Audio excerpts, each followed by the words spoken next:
Tonnerre, vous êtes combien?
Gloire à Dieu au plus haut des cieux.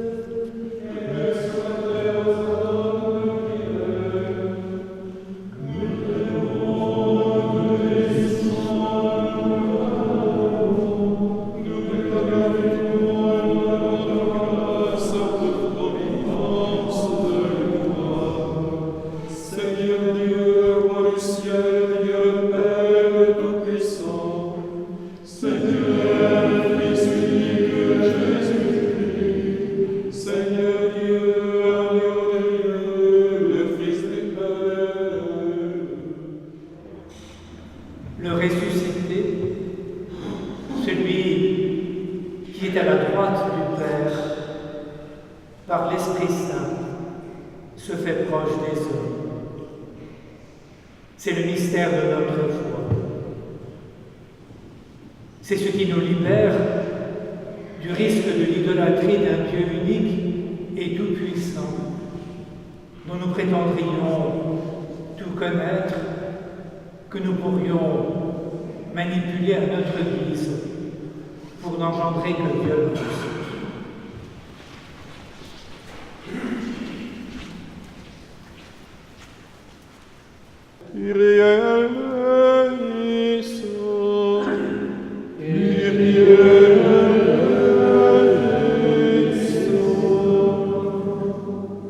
Afin que Dieu bénisse les travaux des mains et de l'esprit, qui multiplie ce qui est nécessaire et utile à la vie humaine, prions le Seigneur.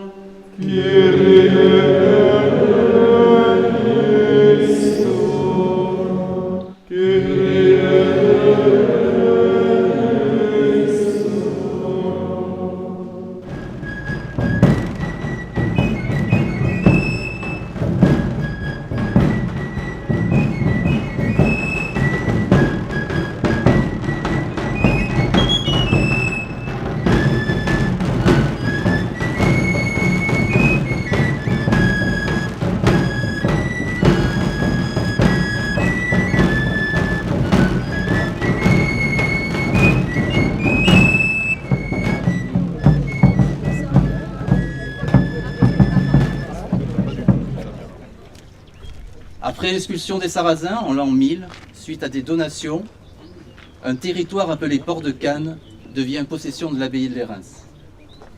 Dès lors, des relations s'établissent entre l'abbaye de Lérins et la population cannoise.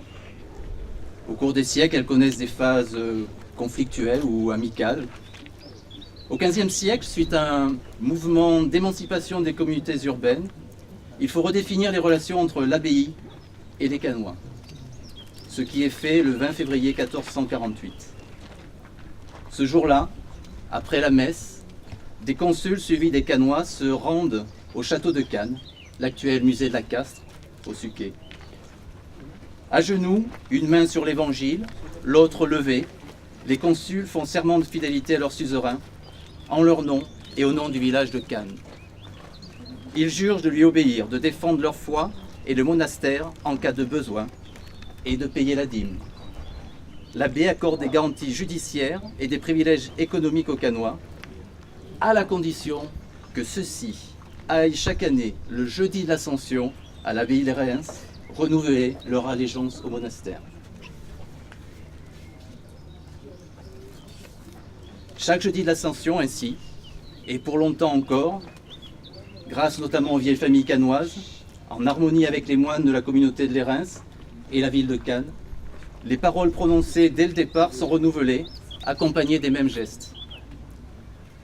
À la suite de cet acte d'allégeance, nous présenterons les offrandes, les fleurs, les fruits, le pain, l'huile, tous ces produits témoignent de la fertilité de notre terre, mais aussi de la fertilité de notre histoire, dans laquelle s'inscrit l'acte d'allégeance, et qui nous permet de mettre en lumière nos racines provençales et les valeurs essentielles qui fondent notre identité, notre culture et notre richesse.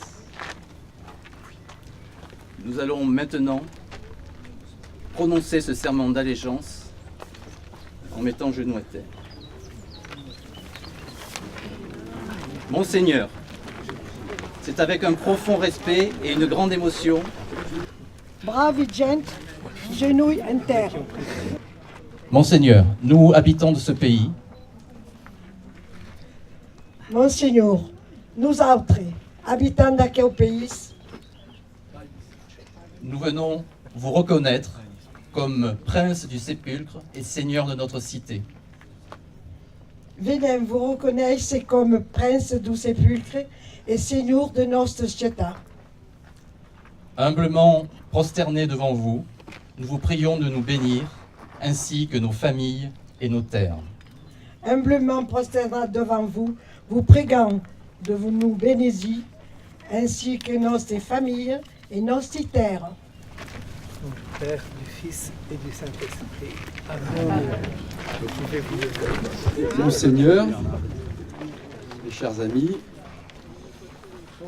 que l'esprit de la République soit toujours avec vous et avec votre citoyenneté.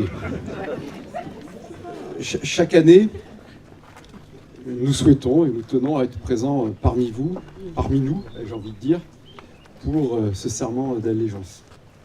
Chaque année, dans quelques heures, je recevrai une missive énervée de ceux qui...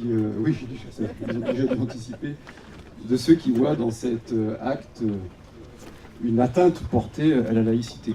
Chaque année, avec patience, je répondrai qu'il ne s'agit point d'une soumission de pouvoir politique temporel dans la réalité normative et que le Monseigneur ne croit pas qu'il pourra lever l'impôt à l'issue de ce jeudi. Alors évidemment, par vanité, j'espère pas par vanité, mais un peu par péché d'orgueil, la soumission quand même, mettre genou à terre. On sent en plus un petit peu que vous péchez à ce moment-là. Vous ressentez une petite... mais vos frères vous pardonnent. Et je prends beaucoup de risques parce qu'il a la parole après, ce qui est totalement masochiste de ma part, parce que je sais qu'il répliquera, avec bienveillance quand même, je le sais aussi. Je ne voudrais pas que cette cérémonie, qui est un modeste rassemblement, se réduise à un agenouillement modeste dont on a parfois l'impression que pour certains, il ferait trembler la République, alors que je le reçois avec toute l'humilité requise, comme un symbole de ce qui nous rassemble et non pas d'une soumission. De beaucoup d'endroits, on entend des messages qui appellent à la fermeture, au repli, à la non-compréhension des différences. Parce que si les cultures sont différentes, ce n'est pas seulement pour qu'elles existent en s'opposant, mais pour qu'elles s'enrichissent mutuellement. Alors que nous allons entendre chanter l'hymne de Mistral qui rappelle ce lien, ouvrons-nous à la fois à l'histoire du lieu où nous vivons, à cette longue tradition qui est une longue tradition d'ouverture tout au long de cette histoire, mais ce serait trop long pour le rappeler en entier. Le soleil me punirait en me tombant d'une certaine manière sur la tête avant de tomber sur la vôtre.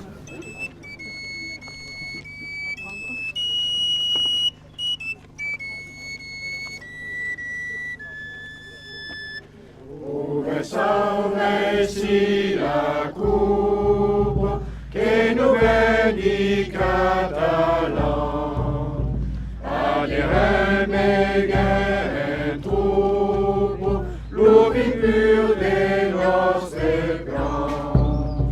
Cupo santo, river santo, legia pleno, legia volises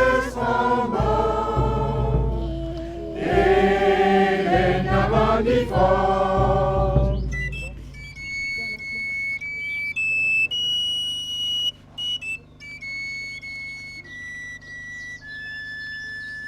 Vive popolo fier et libre, siamo sai la finition, et c'est tout molif et libre, tombera nostro nation.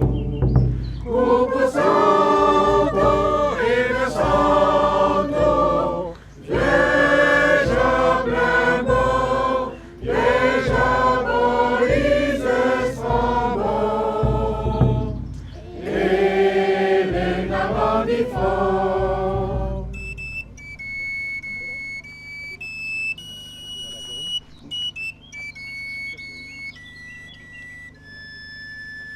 Per la gloria vostre finché ciascun sa, Catalan devient offrire, communier tutti instants. Cupo santo, Eve santo, legia pleno, legia volises amor, Elena di fort.